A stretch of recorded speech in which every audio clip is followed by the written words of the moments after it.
Hey Adventure, so let's do our final review for the Rings of Power Season 2. So this is episode 8, and this will be our final review for a while. I'm not planning to do a season review. I'll just do my season thoughts at the end here, and I will try and do a season wrap-up or a season discussion or something with several other people if they want to, and we will see how that works, but that'll be sometime down the line, sometime in the future. Alright, so episode 8, the first note that I wrote is, how long has it been? We have absolutely no timeline for anything, and it's frustrating and it's bad and it's just straight up not good because we don't know, it makes no sense how long things have been happening for, how far apart things are, how people can get from one place to another so quickly. There's so much information that we are just lacking that is very, very, very vitally important, and we just don't have it. On the one hand, that's a good thing because you can kind of fudge timelines a little bit easier, but on the other hand, it really hurts immersion in many ways. Durin's Bane looks fantastic, like just straight up an amazing looking Balrog. No surprise there though, because the one thing that you can say about the show is they consistently look fairly good. With their CGI, with all their stuff, it consistently looks fairly good. Sometimes costuming is a bit off, but this season's costuming has been way better. But anyways, all right, Durin's Bane looks fantastic. I wrote that scene didn't hit nearly as hard as it should have, meaning the scene with Durin and Durin's Bane, but it looked very pretty and was definitely more epic than many things that I've seen in this show, and it just very cool imagery in that scene, in that sequence. It unfortunately just didn't have the emotional impact that I feel like it should have. But I'm glad that they are not doing the Fall of Khazad-dûm in this season, because that needs to wait down the line a little ways longer. Then I wrote also, when are the other Dwarven kings going to get their rings?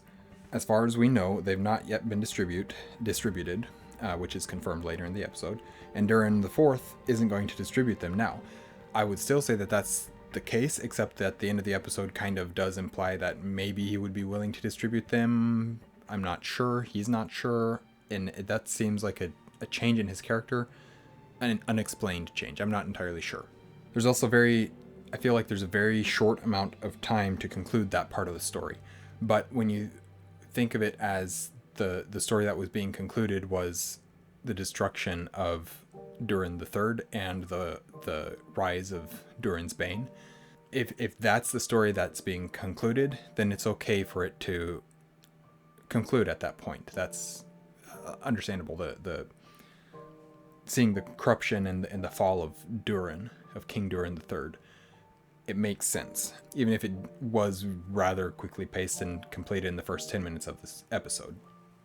The next thing that I wrote is, why does everything feel so rushed? And that stayed consistent through the entire episode, is just every single plot point, every single beat of the story just felt so rushed. It was just, wasn't a moment to breathe. There wasn't anything. It was just bam, bam, bam, bam, bam. Let's get to the end of this episode. It was actually not that. It was actually, there is so much that we have to wrap up in this one episode that we just have to rush it. And there's nothing else for it. And that's kind of unfortunate. They should have spaced it out a little bit, maybe closed out some of the storylines in episode 7, or just given them in episode 9 and had things slow down just a little bit or something like that. But everything felt very rushed. Sauron pincushioning Celebrimbor personally is just an extra level and very brutal, of course.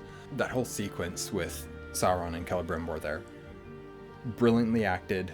Charlie Vickers and I still don't know the Celebrimbor actor's name, but the two of them just gave a fantastic performance in that scene, in that sequence. And he isn't quite used as the banner. Celebrimbor isn't quite being used as the banner as Sauron's banner yet, but they kind of did it in a way. They kind of accomplished that. And so maybe in the future seasons they will do more of that.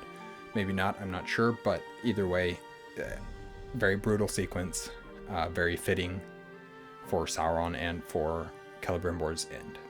I did think that Celebrimbor's final speech, final discussion with Sauron was very good. I thought that there was a lot of Tolkienian moments in that speech.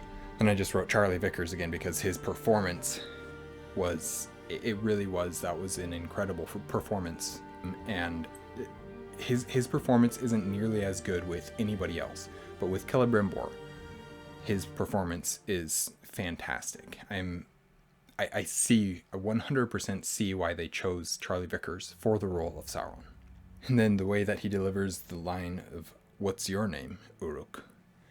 After we've established in the last episode that Glug, who is the orc, is disenchanted with Adar and with Adar's just his disrespect for the orcs, his lack of care for them.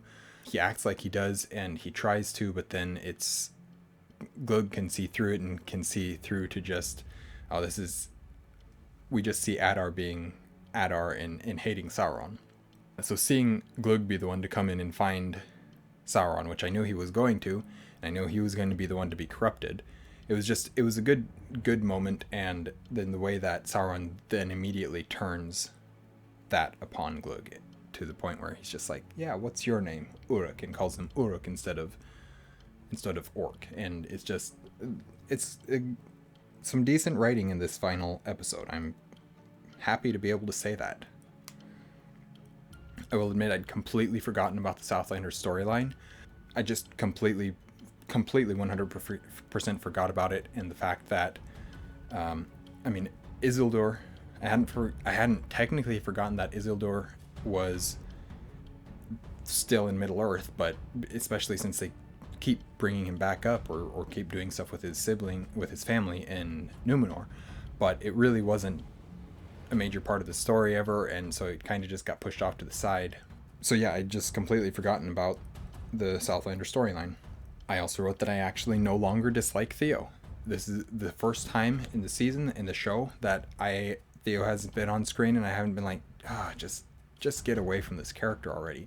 I actually didn't dislike his character. I can't really say that I liked his character in this episode yet, but I didn't dislike it, and that's a huge step up. The design to have him carrying around Galadriel's sword still in the exact same manner as he has been for the whole season, and never strapping it on correctly, never doing, like, it just seems lazy.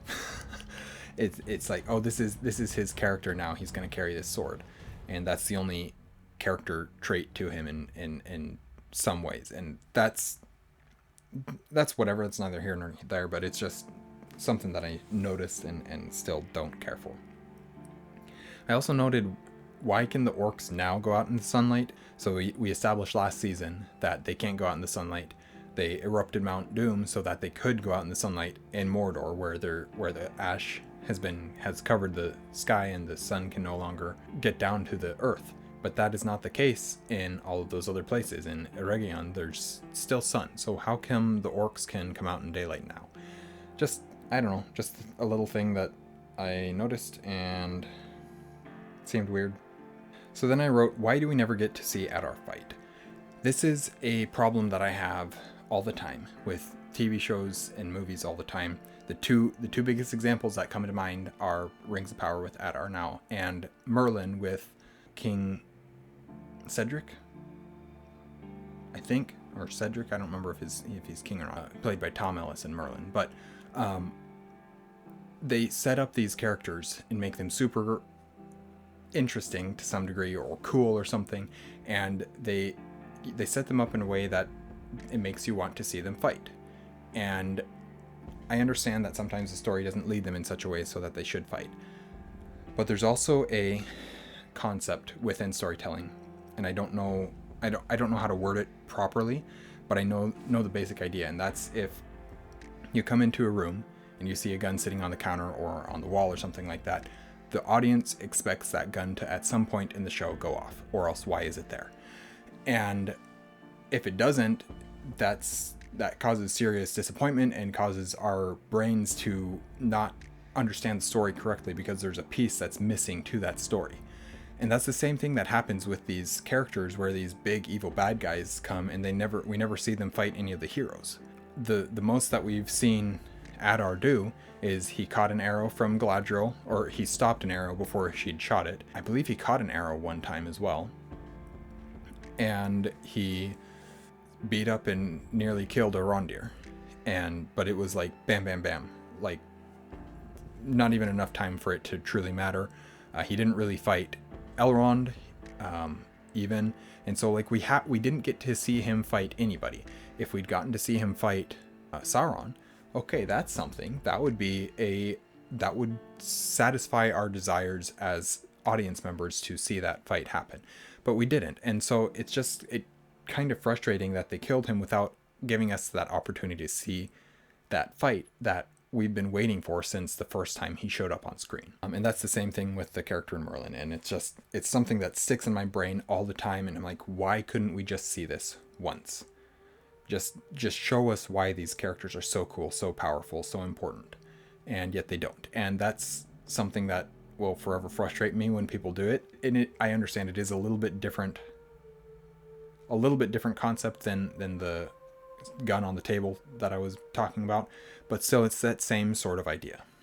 Sauron, in the lore, never knew that Galadriel had a ring. He suspected, and he could guess based on the fact that Lothlorien was hidden to him, and that Lothlorien is the realm of Galadriel. He could suspect that Galadriel had one of the 3 rings, but he never knew. If he knew, then he would have completely assaulted Lothlorien in order to get at her. And the fact that he didn't is because he didn't know that there was a ring there.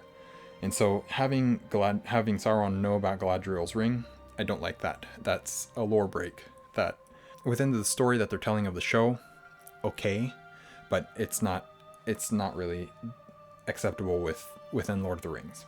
Sauron fighting with illusions, though, not in the same way that Loki does, where he'll change, or he'll just send out a bunch of images of himself, but that he changes characters in order to mess with the mind, to deceive the mind of Galadriel that he's fighting.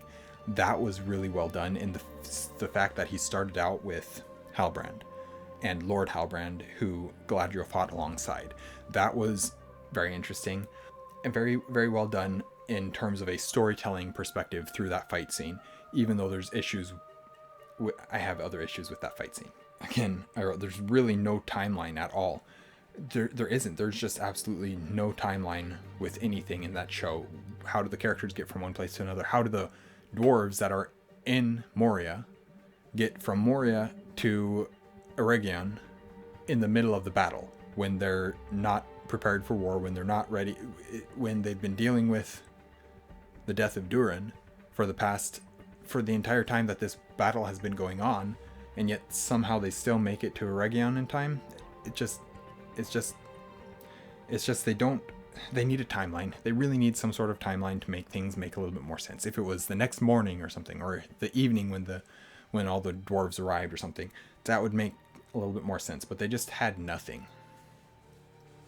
Or, as I mentioned, have the dwarven storyline end in episode 7 with the death of Durin, and so he's mourning, and that's why the elf messenger comes back to Elrond and says he's not coming, Durin's not coming.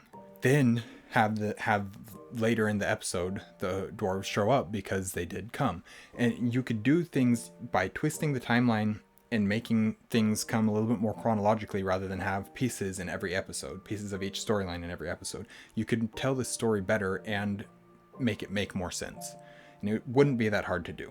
I wrote, Arondir healed really fast, even for an elf. In the last episode, Adar basically killed him, stabbed him with an arrow in like 3 places or something like that. I don't remember exactly. Also, his chest plate, his wooden chest plate, is just not damaged at all from that. I guess I need to go watch that fight scene again, because I was pretty sure that he got stabbed and like mortally wounded, stabbed, not just poked a couple of times to where he could immediately get back up and start fighting. So Arondir healed really fast. I'm glad that they didn't kill him, because I'm starting to like his character and want to see where they take him I hope that he goes to Mirkwood, and I hope that he ends up with Thranduil like he's supposed to, according to what he nobody who knows where he's supposed to be, because he's at one point said that he was part of Greenwood, and at one point he said that he was came from Beleriand, and so we just have no idea who Arondir is. I like that Sauron ended up taking Feanor's hammer, and that obviously that's what he's going to use to forge the One Ring. That's twisted and Sauron-y, and I like that. And then they steal a line. They didn't steal lines from... What they did is they did exactly what I said that they needed to do, and that is take lines from the books and rewrite them to make sense in the moment, and not just quote them line for line in a different time. And they did that a lot of times. However, they didn't steal lines from Lord of the Rings this time, but they did steal lines from Harry Potter. And that's also not okay. What is it? It's not the wizard that chooses the staff, it's the staff that chooses the wizard, or something like that, whatever it was that Tom's told Gandalf. Just no, that's not how wizard staffs work. I'm sorry, they're literally just staffs for them. It's and not like a walking staff, like an actual magical staff, sure, but they're essentially a conduit for their powers, not something that is inherently magical to them. And I mean, sure, we don't know that much about the wizard staffs from the lore. I don't like how they did that.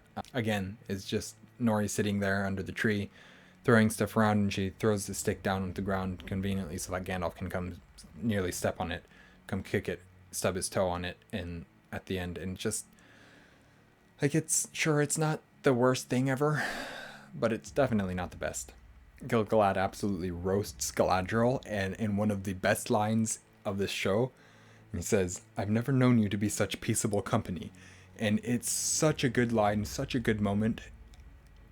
And for the first time, in this episode, I have not disliked Gil-galad in this show.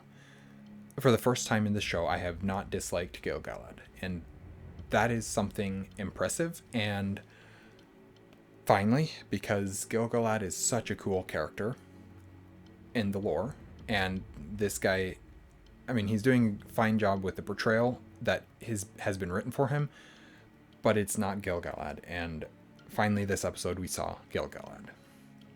But also, they've established Rivendell now. Rivendell isn't established yet, but Gandalf isn't established yet during the fall of there's just so much. There's so much that hasn't happened yet, so whatever. Just, they've also established Rivendell now. So that's my episode thoughts. Overall thoughts of the episode. Mostly it was rushed. Mostly it was rushed. All the storylines were rushed. I don't care for the accomplishing of some of the storylines. Maybe we're done with the hobbits now. Maybe. I doubt it, but maybe. Gandalf is confirmed to be Grandalf, and then later on Gandalf. He says, "I'm going to be called Gandalf, aren't I?" I don't care for that. It's not confirmed to be Saruman, but basically it is. And I didn't like they could have done something interesting. Even at the end there, I was hoping beyond hope that it would be the two blue wizards. Just so it wasn't Gandalf and Saruman, and it just wasn't. And nobody expected it to be, nobody believed it would be. We all just hoped, I think. Also, I don't like that Saruman's told Gandalf, "You were the one that convinced me to come here," because that's not how it was. They had to convince Gandalf to be willing to go, and Gandalf wasn't, but they had to convince him to be. So yeah, just that storyline. I'm glad that part of the storyline's over. Why is Saruman already evil? I don't like that. There's a lot of issues with it. I still don't hate Tom Bombadil or this portrayal of Tom Bombadil. I think that the actor is doing a good job portraying Tom Bombadil that is fitting for this show. I still wish it was more accurate to the books, everything, including Tom Bombadil's character, but also including the story of this show. I can see how they are taking this story from where it started to the point where we know it to be in Lord of the Rings. So that's good. I noticed that I mentioned hardly anything, basically nothing about Numenor this episode. I just didn't have any thoughts about it. I tried to have thoughts. It was cool to see what's his name trying to beat up Kemen because Kemen's a little jerk, but whatever. We'll see what happens there. I'm glad he left. What's their name? The gal behind. I'm glad Isildur left the gal behind. That wasn't a storyline that needed to happen. Yeah, I'll be interested to see how they continue with this Numenorian plotline, and seeing Elendil now with Narsil and going off to the west, I believe is what they said, to hopefully meet Anarion, and hopefully we'll get Anarion next season and he'll be a good character, good strong character. I don't know what's going to happen. We'll find out. But as a whole, this season has been a huge step up. It's still not great.